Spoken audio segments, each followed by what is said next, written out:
따라서 하겠습니다. 하나님께 돌이키면 살아난다. 하나님께 돌이키면 살아난다. 죄송합니다. 제가 우리 김양인 권사님하고 우리 구채순 집사님 우리 오랜만에 이렇게 건강 회복돼서 나오게 되셨는데 제가 말씀을 못 드렸네요. 우리 따뜻한 격려의 박수 한번 부탁드리겠습니다.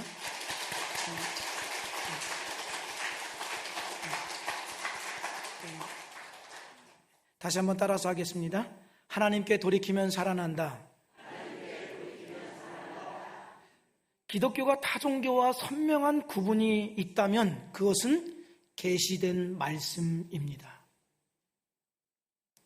PPT를 딱 띄워주면 좋아요. 계시된 말씀이 있다는 것이 타종교와 차이점이죠. 타종교 숭배자들에게는 신의 뜻이나 그 인격적인 교제, 나눔, 기쁨 이런 것이 필요가 없습니다. 경전이 있다 할지라도 인격적인 교제에 관심이 있지 않아요.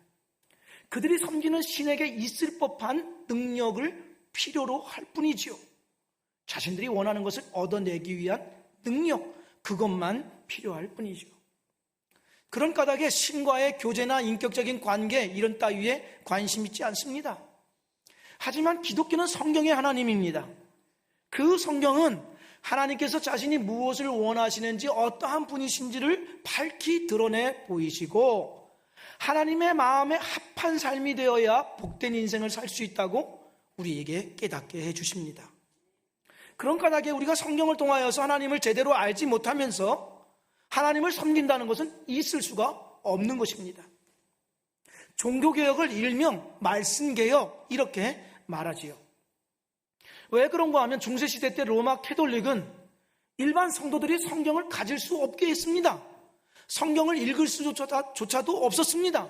만일 누구든지 성경을 소유하고 성경을 읽으면 그들을 이단으로 취급해서 감옥에 쳐넣든지 화형을 시키기까지 했었습니다.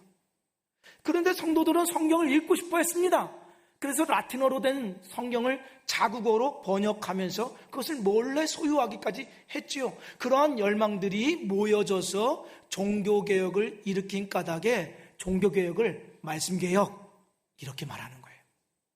우리 개혁주의는 이런 모토를 갖고 있습니다. 개혁주의는 항상 계속 개혁되어야 한다. 이런 모토를 갖고 있습니다. 무엇에 대한 개혁일까요? 성경에서 말씀하는 하나님에 대한 바른 이해로 돌아가자. 이것이 개혁주의의 모토인 것입니다. 왜냐하면 말씀을 통해서 하나님의 뜻을 알게 하셨고 그 뜻을 행할 수 있도록 말씀이 우리에게 힘을 주신다고 믿기 때문에 그렇습니다. 그래서 성경에 대해서 무지 속에 있다거나 하나님의 말씀을 부차적인 자료나 정보로 여기는 것만큼 신자에게 불행이 없는 것입니다. 이 불행을 겪은 사람이 바로 사울입니다. 오늘 본문에 따르자면 사울은 28장 이 내용에 따르자면 사무엘의 영으로부터 내일 블레셋과의 전투에서 죽는다 이 말을 듣습니다. 19절 말씀을 보시면 여호와께서 이스라엘을 너와 함께 블레셋 사람들의 손에 넘기시리니 내일 너와 내 아들들이 나와 함께 있으리라. 여호와께서 또 이스라엘 군대를 블레셋 사람들의 손에 넘기시리라 하는지라. 사울이 죽는다는 거예요. 그런데 죽는다라고 할 때 이 똑같은 기사를 역대상 10장 13절에는 이렇게 말하고 있습니다.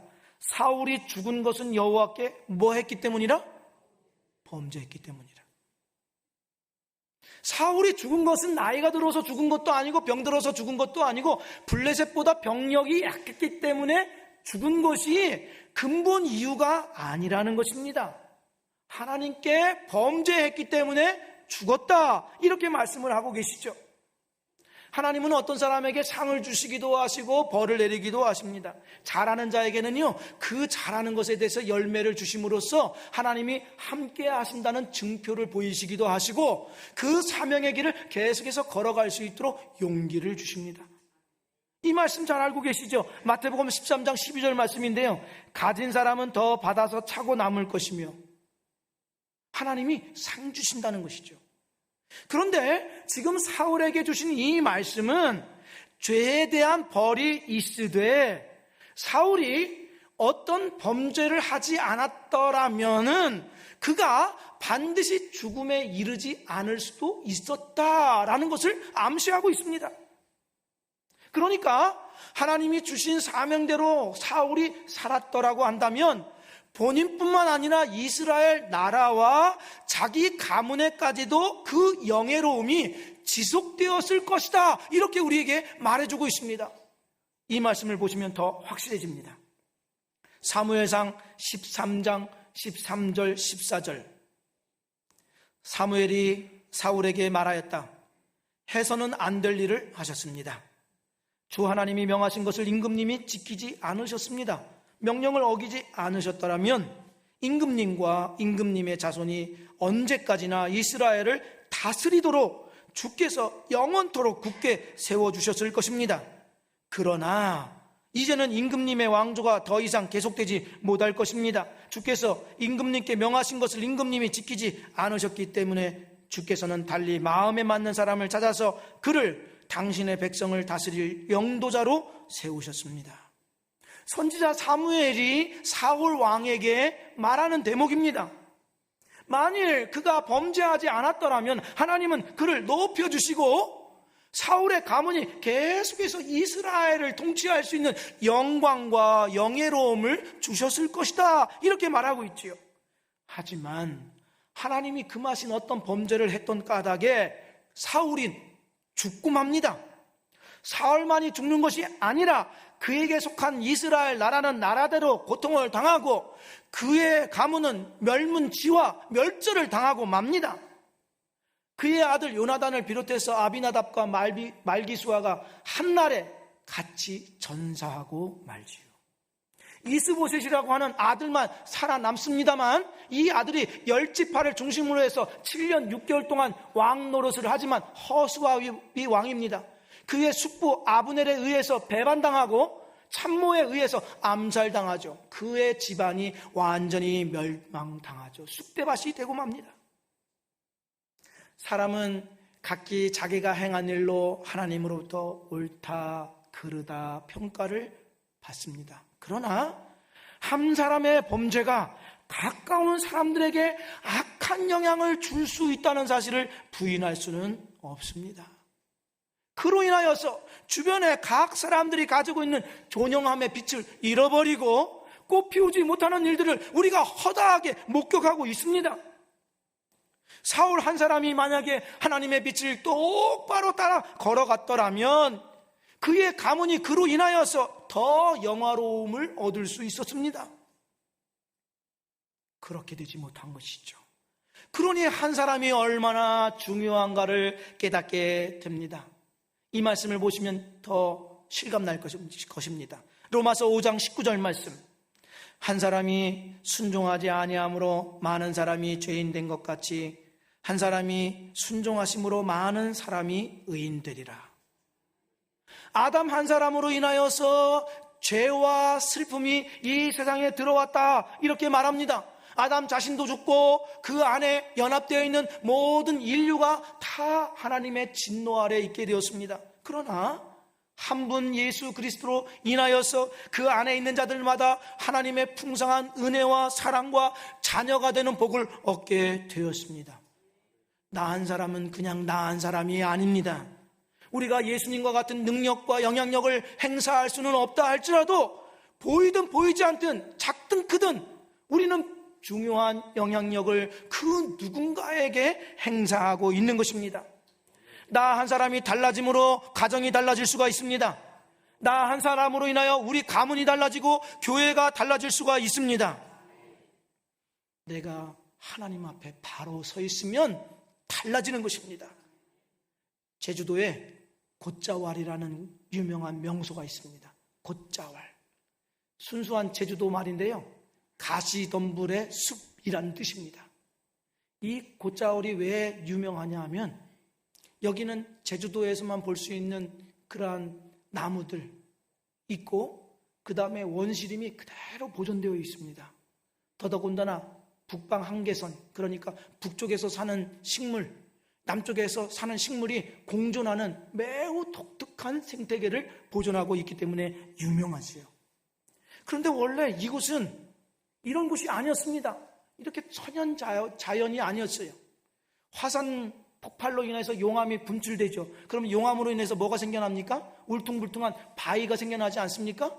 그 바위로 천지가 깔려있는 불모지였습니다. 그래서 사람들이 경작하지 못하여서 이 땅을 버려두었습니다. 어떻게 해서 이런 원시림이 형성되게 됐을까요? 그 이름 뜻에 있습니다. 가시덤불 때문에 그래요. 가시덤불은요, 뜨거운 햇살이나 아무리 건조한 땅에서라도 이 뿌리를 내릴 수 있는 힘이 있습니다. 먼저 가시덤불이 그 자리를 잡습니다. 그러니까 조금 시간이 지나니까 다른 생물이 와서 거기에다가 털을 잡습니다. 한라산에서 불어오는 그 바람에 의해서 씨앗들이 거기에 가시덤불이 깔아놓은 생명체의 그 털을 잡아서 생명을 꽃피우기 시작합니다. 그래서 숲이 막 생겨납니다. 그러면 이 가시덤불은 자리를 내어주는데 큰 키 나무한테 자리를 내어줍니다. 그리고선 또 험한 지역에 뿌리를 내려서 또 다른 생물이 이렇게 깃들게 됩니다. 그래서 거기에 생태계의 보고가 되고 다양한 동식물이 함께 어우러지는 것이 되게 되죠. 그래서 사람들은 이 가시덤불을 뭐라고 얘기하냐면 숲의 옷이다, 보호해주는 숲의 옷이다. 그래서 임의 이렇게 말합니다. 보십시오. 생물도 누군가가 척박한 땅에 자신의 뿌리를 깊이 내리게 되면 다른 동식물도 살아나는 생명의 복으로 만들게 되는 것입니다. 이 말씀을 보십시오. 요한복음 12장 24절, 한 알에 밀이 땅에 떨어져 죽지 아니하면 한 알 그대로 있고 죽으면 많은 열매를 맺느니라. 우리는 사울처럼 자신뿐만 아니라 다른 사람까지 패망에 이르게 하는 길로 가서는 안 되는 것입니다. 나 한 사람이 신앙으로 가정을 지킬 때 가족이 달라집니다. 나 한 사람이 신앙을 지켜나갈 때 가문이 달라집니다. 나 한 사람이 믿음을 지켜나갈 때 교회가 달라지는 것입니다.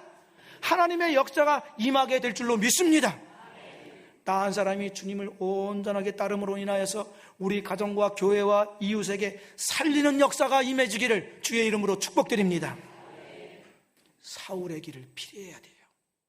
그러면 사울이 저지른 이 특정한 범죄는 무엇이었기에 주님께서 이것에 대해서 심판하셨는가? 오늘 본문 말씀 18절 보시면 이렇게 되어 있습니다. 네가 여호와의 목소리를 순종하지 아니하고 그의 진노를 아말렉에게 쏟지 아니하였으므로 여호와께서 오늘 이 일을 내게 행하셨고.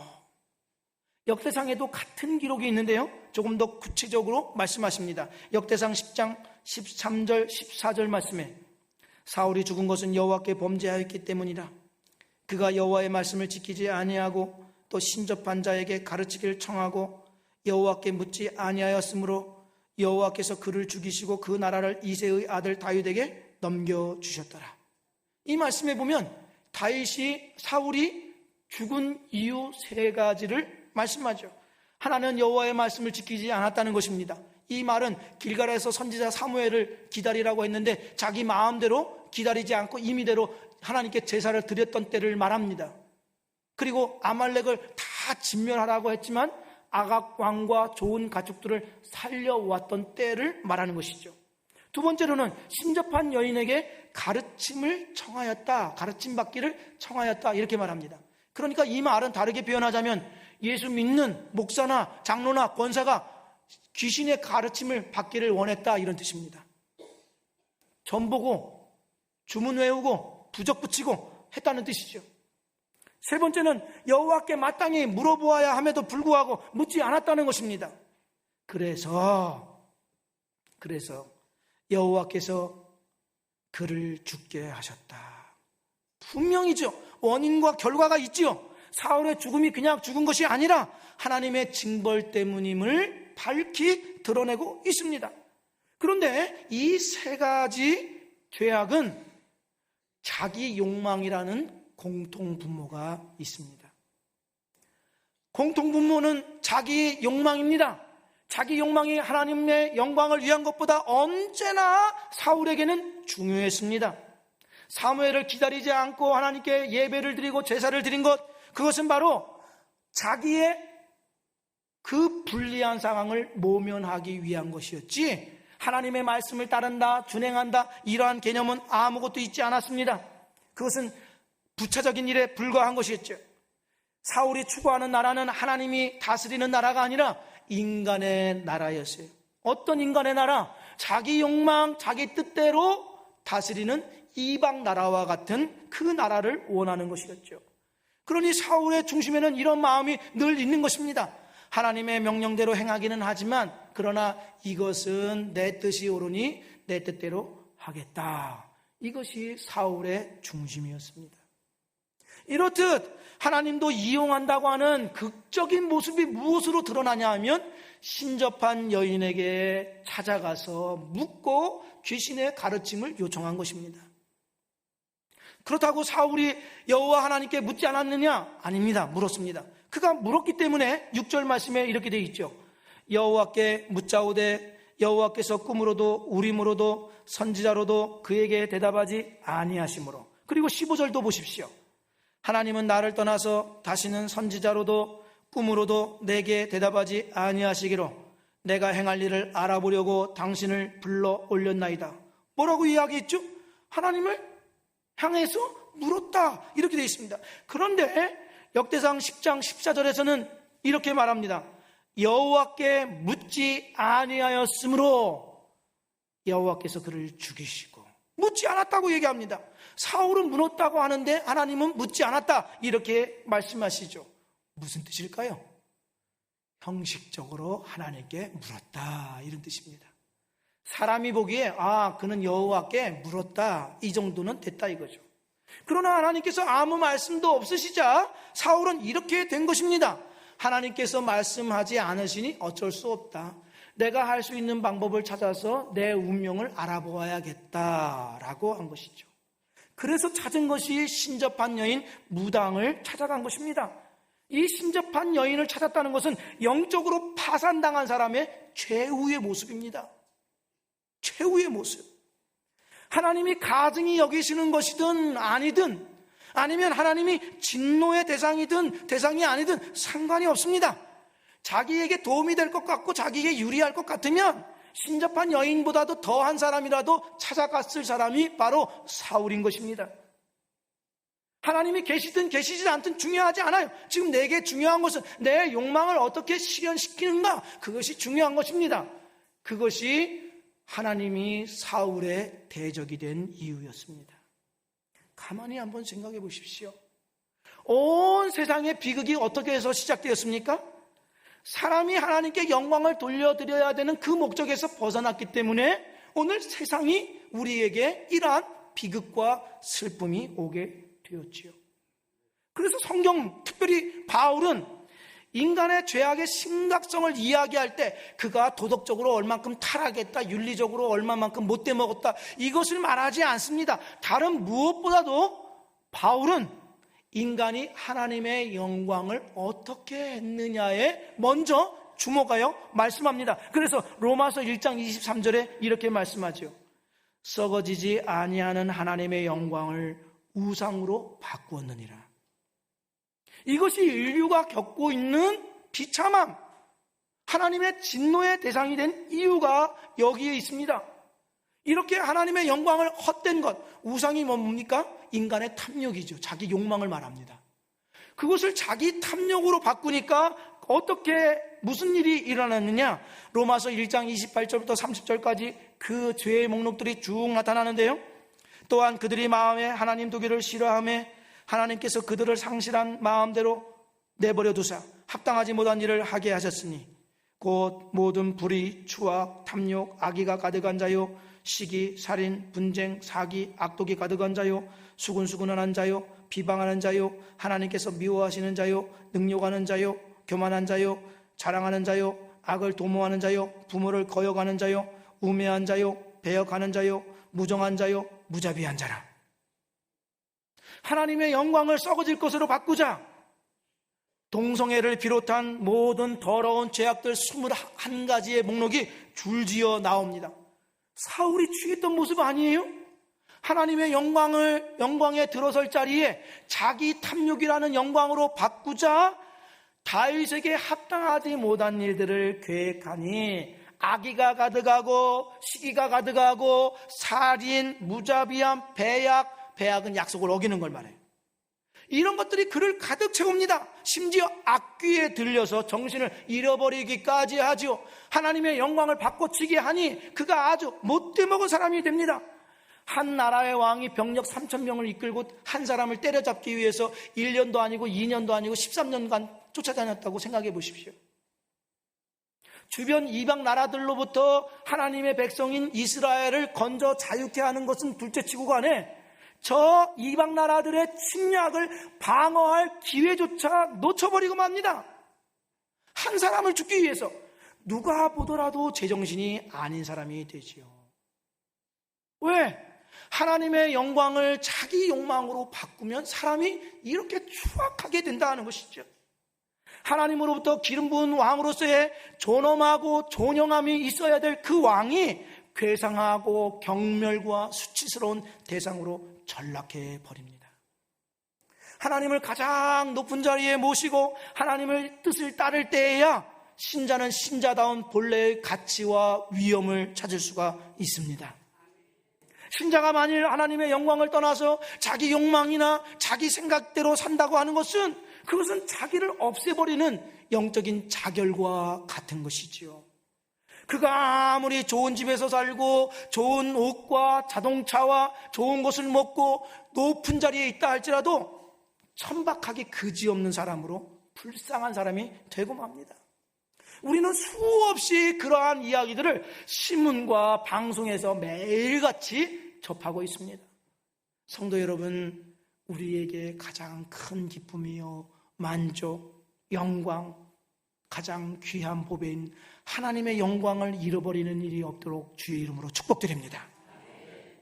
하나님의 영광을 가장 귀한 것으로 여겨서 그로 인하여서 하나님이 내리워 주시는 기쁨과 만족이 있기를 주의 이름으로 축복드립니다. 그러면 사울이 이러한 죄악 가운데 있었을 때 어떻게 해야 하는 것이 옳을까요? 20절 말씀을 보십시오. 20절에 이렇게 되어 있습니다. 사울이 갑자기 땅에 완전히 엎드러지니 이는 사무엘의 말로 말미암아 심히 두려워하며 또 그의 기력이 다하였으니 이는 그가 하루 밤낮을 음식을 먹지 못하였음이니라. 사무엘의 영으로부터 그의 아들들과 한날에 같이 죽을 것이다 이렇게 이야기를 듣자 사울은 두려움에 쓰러졌다 이렇게 되어 있습니다. 게다가 기력이 약해졌는데 왜 약해졌다고 기록되어 있죠? 하루 밤낮을 음식을 먹지 못해서 이렇게 되어 있죠. 자, 가만 생각해 보십시오. 사울이 왜 하루 밤낮을 음식을 먹지 않았을까요? 왜 음식을 먹지 않았을까요? 음식을 먹지 못했을까요? 신접한 여인을 통해서라도 죽은 사무엘을 만나고 싶어서 준비한 것입니다. 이해가 되시겠습니까? 죽은 사무엘을 만나기 위해서 준비한 것입니다. 금식한 것이죠. 또 이 사울 왕이 쓰러지니 신접한 여인이 이러다가는 가다가 쓰러질 것 같으니까 차려주는 음식을 드시고 가십시오. 그러면서 송아지를 잡고 무교병을 만들어서 대접합니다. 그 음식을 받아 먹습니다. 송아지를 잡고 그 송아지를 삶아서 드리려고 하면 1시간, 2시간에 되겠습니까? 안 됩니다. 지금이와 같으면 될 수도 있겠지만 이 당시로는 그게 아니에요. 몇 시간이 필요한 것입니다. 지금 무슨 말을 들었습니까? 지금 너도 망하고 너의 가문도 망하고 나라도 망한다 이 이야기를 들었습니다. 그랬더니 그 음식을 받아 먹기 위해서 지금 몇 시간째 기다리고 있는 것입니다. 무당이 차려주는 음식을 먹을 것이 아니라 지금 죽든지 살든지 하나님을 찾아야 되죠. 아니, 죽은 사무엘의 영을 만나기 위하여서 이렇게 하면서도 하나님을 찾지 않으니 답답합니다. 이걸 고답이라고 해요. 고답. 고구마 100개 먹은 것처럼 답답하다. 고답. 하나님께서 침묵하고 계신 것은 사울에게 마지막까지 기회를 주시기 위한 것입니다. 사울을 기다리고서 회개할 수 있는 시간을 벌어주신 것입니다. 사울이 실패하고 패망하는 이유가 하나님과의 관계의 단절이라고 하면 그 하나님 앞에 나아가서 긍휼을 바라고 자비를 바라야 될 것이 아니겠습니까? 그러나 사울은 그렇게 하지 않습니다. 하나님이 외면하면 할 수 없지 뭐 하는 식으로 하나님을 대적하고 있는 거예요. 그게 대적입니다. 하나님을 대적하는 것. 사무엘서의 가장 중요한 주제는 이것입니다.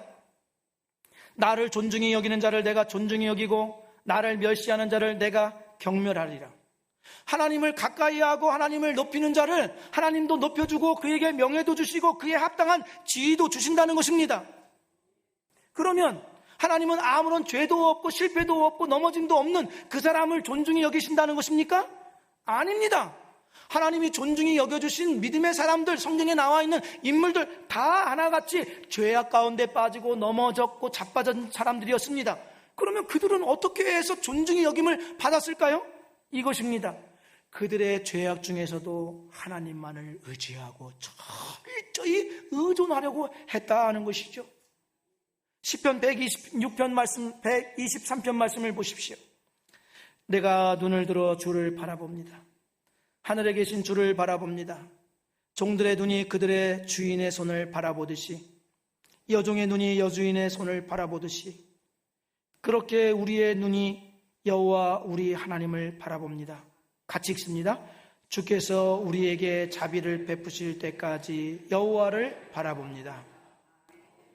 이 말씀을 잘 보십시오. 이 말씀에서 중요한 단어가 무엇이겠습니까? 바라봅니다가 중요하겠죠? 5번 나오니까. 또 중요한 게 뭐가 있겠습니까? 때까지입니다. 때까지. 자비를 베푸실 때까지. 지금 이 시편 기자는 무엇을 말하냐 하면 하나님이 자비를 베푸실 때까지 기다리고 기다린다, 이런 뜻입니다. 마치 그의 눈이 종이 상전을 바라고 여종이 주인의 주모의 손을 바라고 하나님께 바라는 그 마음이 긍휼을 베푸실 때까지.